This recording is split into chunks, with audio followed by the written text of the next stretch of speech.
அனைவருக்கும் வணக்கம். கடந்த சில வருடங்களாகவே இந்த கேஸ்ட் சென்சஸ், அதாவது சாதிவாரி கணக்கெடுப்பு எடுக்கணும்னு சொல்லிட்டு நிறைய பேர் சொல்லியிருக்காங்க. அரசியல் கட்சிகள் இதில் ரொம்ப மும்முரமாக இருக்காங்க. அதுக்கு காரணம் என்ன அப்படின்னா, எந்தெந்த சாதிகள் இந்தியாவில் அதிகமாக இருக்குது, தமிழகத்தில் அதிகமாக இருக்குது அப்படின்னு தெரிஞ்சிச்சுன்னா அதை வச்சு அரசியல் பண்ணலாம் அப்படிங்கிறதுக்காக அரசியல் கட்சிகள் சொல்லிட்டு இருக்காங்க. சில பேர் என்ன சொல்கிறாங்க, இந்த சாதிவாரி கணக்கெடுப்பு எடுத்தோம் அப்படின்னா இந்த ரிசர்வேஷனில் எல்லாருக்கும் பயன்பெற வகையில் வேலை வாய்ப்புகள் கொடுக்க முடியும், அவங்களுக்கான சலுகைகளை கொடுக்க முடியும். இதன் காரணமாக இந்த கேஸ்ட் சென்சஸ் அப்படிங்கிறது ரொம்ப முக்கியம், அதே விஷயம் அப்படின்னு சொல்லிட்டு இருக்காங்க. அது மட்டும் இல்லாமல் 2026 இந்த பாப்புலேஷன் சென்சஸோட கேஸ்ட் சென்சஸையும் சேர்த்து நடத்தலாம் அப்படின்ற மாதிரி சொல்லிட்டு இருக்காங்க. சரி, இந்த கேஸ்ட் சென்சஸில் என்னென்ன மாதிரியான பிரச்சனைகள் இருக்குது, இத்தனை வருஷங்களில் நாம் என்னென்ன மாதிரியான பிரச்சனைகளை ஃபேஸ் பண்ணியிருக்கோம், இப்போ எடுக்கக்கூடிய இந்த கேஸ்ட் சென்சஸில் என்னென்ன ப்ராப்ளம்ஸ் இருக்குது அப்படிங்கிறது நம்ம பார்க்க போகிறோம். இது இன்னைக்கு, அதாவது டிசம்பர் 6, 2024 இன்னைக்கு இந்துவில் வந்த ஒரு எடிட்டோரியல் பேஜ். இதில் சொல்லியிருக்கக்கூடிய அந்த தகவல்களின் அடிப்படையில் தான் நம்ம இந்த கிளாஸ் எடுக்க போகிறோம். நீங்கள் இந்த தகவல்கள் இன்னும் டீட்டெயிலாக தெரியணும் அப்படின்னா டிசம்பர் 6, 2024 இன்னைக்கு இந்து நியூஸ் பேப்பர் வாங்கி பார்த்தீங்கன்னா அந்த டீட்டெயில்ஸ்லாம் இருக்கும். ஸோ அதன் மூலிமா நீங்கள் தெளிவாக தெரிஞ்சுக்கலாம். என்னுடைய ஹேண்ட் ரைட்டிங் கொஞ்சம் மோசமாக தான் இருக்கும், கொஞ்சம் அட்ஜஸ்ட் பண்ணிக்கிங்க. இல்லை உங்களுக்கு டீட்டெயில்ஸ் தேவை அப்படின்னா நீங்கள் நியூஸ் பேப்பர் வாங்கி கூட படிச்சுக்கலாம். இந்த கேஸ்ட் சென்சஸ் அப்படிங்கிறது 1871 அண்டு 1872 இந்த பீரியட்லேயே முதல்ல ஒரு டீட்டெயில்டான கேஸ்ட் சென்சஸ் அப்போ எடுத்திருக்காங்க. ஸோ இப்போ ஃபர்ஸ்ட் அந்த கேஸ்ட் சென்சஸ் எடுக்கும்போது இந்தியாவை 4 பகுதியாக பிரிச்சிருக்காங்க. 4 மேஜர் ரீஜியன்ஸ், 4 பகுதியாக பிரிச்சிருக்காங்க. பாருங்க, நார்த் வெஸ்டர்ன் ப்ராவின்சஸ்னா என்ன, இந்த பஞ்சாப், ஹரியானா, ராஜஸ்தான், மேற்கு பாகிஸ்தான் இந்த ஏரியாக்கெல்லாம் இருக்குது இல்லையா. ஸோ இந்த பகுதியில் நார்த் வெஸ்டர்ன் ப்ராவின்சஸ் அப்படின்னு சொல்லியிருக்காங்க, அதாவது NWP. அதன் பிறகு சென்ட்ரல் ப்ராவின்சஸ் அப்படிங்கிறது மத்திய பிரதேசம், உத்தரப்பிரதேசம் இந்த பகுதியெல்லாம் சென்ட்ரல் ப்ராவின்சஸ் சொல்லுவாங்க. அதன் பிறகு பெங்கால், அதன் பிறகு மெட்ராஸ். இந்த பகுதியில் மொத்தம் 4 பிரிச்சிருக்காங்க. இதன் அடிப்படையில் இந்த கேஸ்ட் அவங்க எடுத்திருக்காங்க. எப்போ 1871 அண்ட் 72 இந்த நார்த் வெஸ்டர்ன் ப்ராவின்சஸ் இருக்குது இல்லையா, இந்த ஏரியாக்கள் என்னென்ன கேஸ்டஸ் இருக்குது அப்படின்னு பார்க்கும்போது பரவாயில்ல அவங்க என்ன பார்த்துருக்காங்க அப்படின்னா, பிராமின்ஸ் இருக்காங்க, ரஜபுத்திரர்கள் இருக்காங்க, பஞ்சாஸ் இருக்காங்க, அதன் பிறகு அதர் ஹிந்துஸ் இருக்காங்க. இதெல்லாம் இந்த நார்த் வெஸ்டர்ன் ப்ராவின்சஸில் இருக்கிற ஏரியாக்கள்.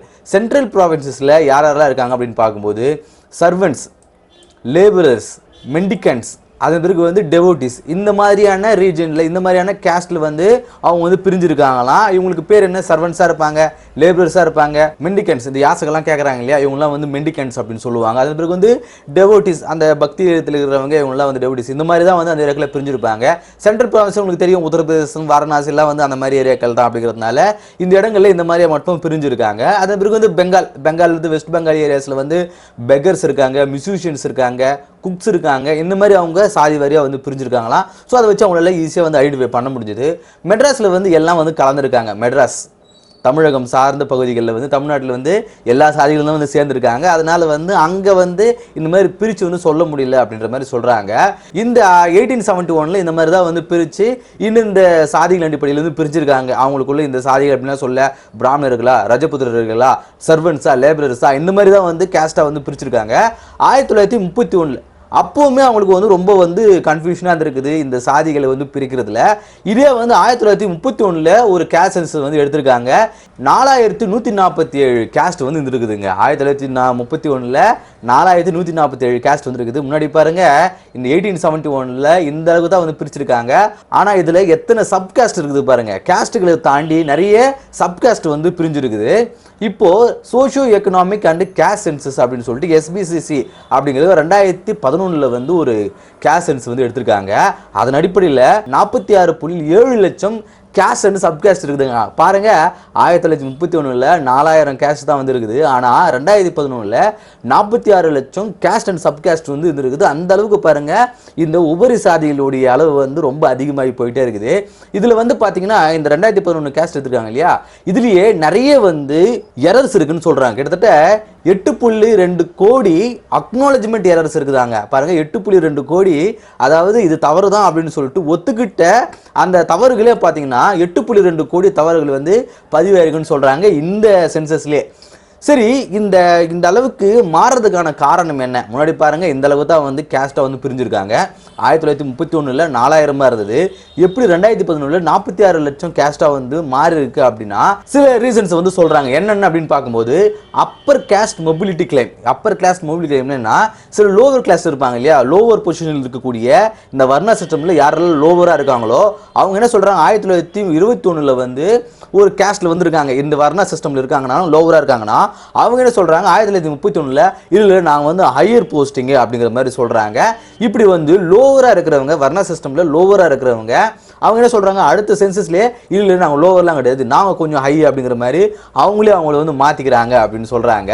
உதாரணத்துக்கு பாருங்க, 1921ல் சோனார் அப்படிங்கிற ஒரு சாதி பேர் கொண்ட ஒருத்தங்க. இப்ப சாதிகளை நாம எப்படி வந்து சொல்லுவோம், இந்த பேருடைய சர்நேம் அடிப்படையில் நாம இவங்க இந்த கேஸ்ட் சேர்ந்தவங்க நம்ம தெரிஞ்சுக்கிறோம். இது வந்து தமிழ்நாட்டில் கிடையாது, ஆனா வட இந்தியாவில் இந்த மாதிரி வந்து நிறைய பேர் சொல்லுவாங்க. இந்த பேருக்கு முன்னாடி இந்த சர்நேம் எது இருக்குதா, இவன் இந்த கேஸ்ட் சேர்ந்தவன் அப்படின்னு சொல்லுவாங்க.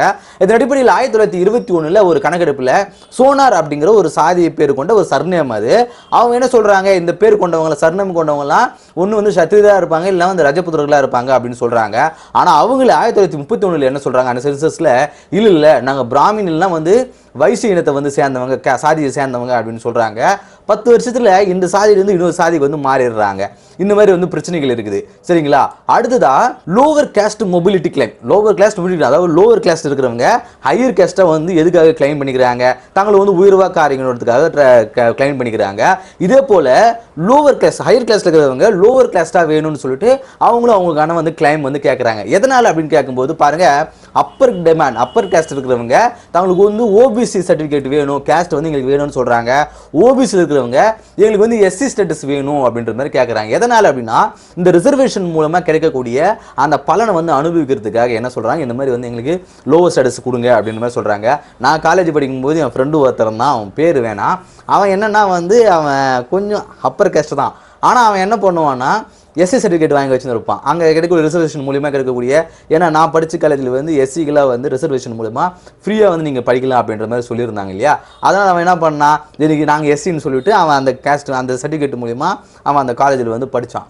நான் தெரியும், நான் கேட்டேன், டேய் நீ வந்து இந்த கேஸ்ட்டை தானே, நீ எப்போ இதை வாங்கன்னு கேட்கும்போது அதெல்லாம் கண்டுக்காத கம்னரு அப்படின்ற மாதிரி சொல்லிட்டு இருந்தான். ஸோ பாருங்கள், அப்பரில் இருக்கிறவங்க லோயர் கேஸ்ட் சர்டிஃபிகேட் மூலமாக அந்த ரிசர்வேஷனை வந்து அனுபவிக்க ட்ரை பண்ணுறாங்க. இதன் மூலிமா இந்த வருஷம் வந்து ஒரு ஹையர் கேஸ்ட்டாக இருக்காங்களா, அவங்க என்ன பண்ணுறாங்க, 10 வருஷம் கழிச்சு இல்லை எனக்கு லோவர் சர்டிஃபிகேட் கொடுத்துருங்க அப்படின்னு சொல்லிட்டு இந்த மாதிரி வந்து சென்சஸ் எடுக்கும்போது வந்து அவங்க என்ன பண்ணுறாங்க, மாறி மாறி சொல்கிறாங்க அப்படின்னு சொல்கிறாங்க.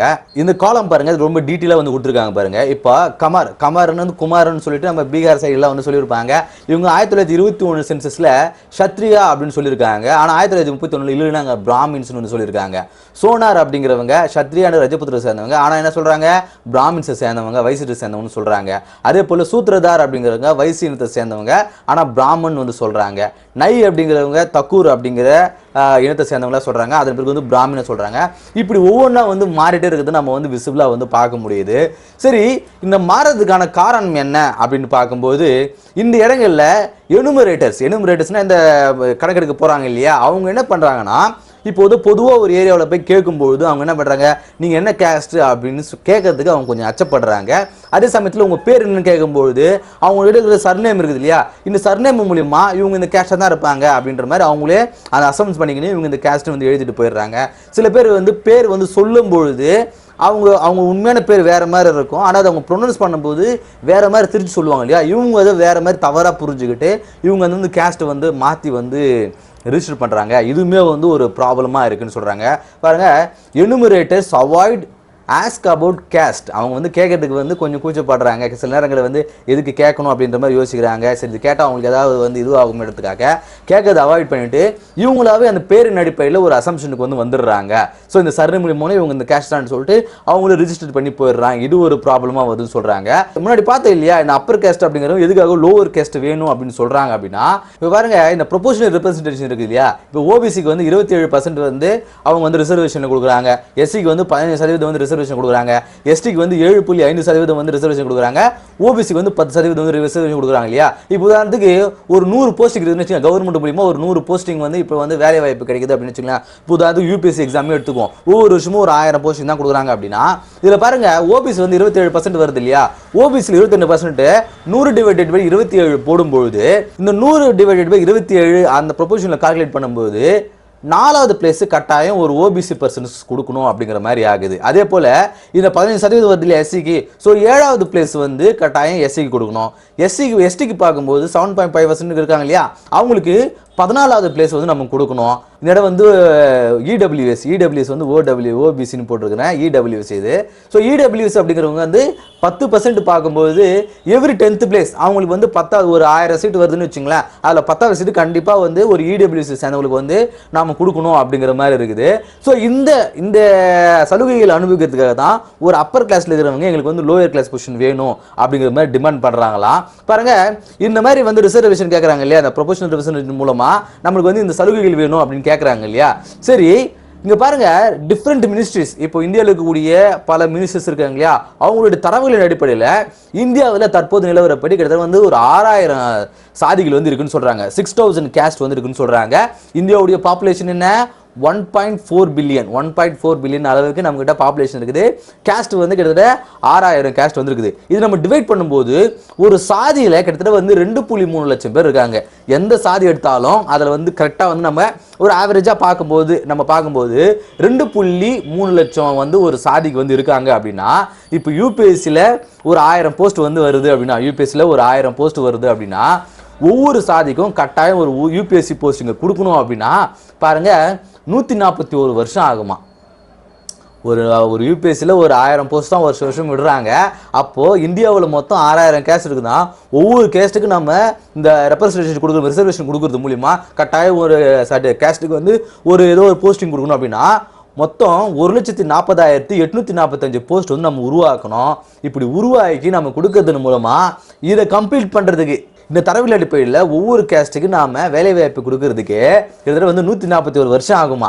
ஆனால் பாருங்க 2011 இந்த எஸ்சிசிசி சர்டிஃபிகேட் இந்த கமிஷன் வந்து எடுத்திருக்காங்க இல்லையா, இந்த கேஸ்ட் சென்சஸ், இதன் மூலமா நமக்கு எத்தனை வந்து கேஸ்ட் இருக்குன்னு சொல்லியிருந்தாங்க. அப்படிதாங்க 46.7 லட்சம் கேஸ்ட் வந்து இருக்குன்றது நம்ம வந்து பார்த்துருக்கோம். ஸோ இதன் மூலமா நம்ம கணக்கெடுத்தோம் அப்படின்னா பாருங்க 7000 வருஷம் ஆகுமா, 7000 வருஷம் ஆகுமா இந்த ஒவ்வொரு கேஸ்ட்டுக்கும் நம்ம வந்து கொடுக்கறது மூலியமா. பாருங்க, இன்னும் இருக்கிற மினிஸ்ட்ரிஸ் மூலமா இருக்கக்கூடிய அந்த கேஸ்டோட எண்ணிக்கை 6000. ஆனால் நம்ம கணக்கெடுத்தோம் அப்படின்னா 2011 கணக்கெடுப்படி கிட்டத்தட்ட வந்து 46 லட்சம் வந்து நமக்கு கேஸ்ட் வந்து இருக்கு அப்படின்னு சொல்றாங்க.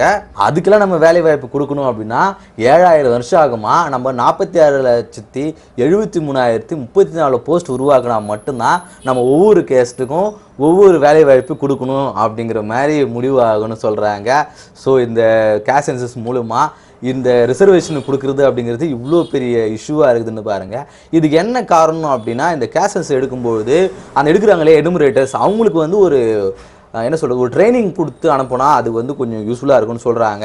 அதே போல் இது ஒரு பீப்புள்ஸ் மென்டாலிட்டி, இவங்க என்ன சாதி அப்படிங்கிறத அவங்க சொன்னால் மட்டும் தான் நமக்கு தெரியும். ரொம்ப வருஷமாக ஒரே ஊரில் இருக்காங்க அப்படின்னா அங்கே வந்து ஈஸியாக வந்து ஃபைன் பண்ணிவிட முடியும், அவங்க சொல்லலைனாலும் மற்றவங்க வந்து சொல்லிவிடுவாங்க. ஆனால் ஒரு இடத்துலேருந்து இன்னொரு இடத்துக்கு மைக்ரேட் ஆகி போகிறவங்க கிட்ட போயிட்டு அவங்களுடைய சாதி என்ன அப்படிங்கிறது அவங்களா சொன்னால் தான் உண்டு.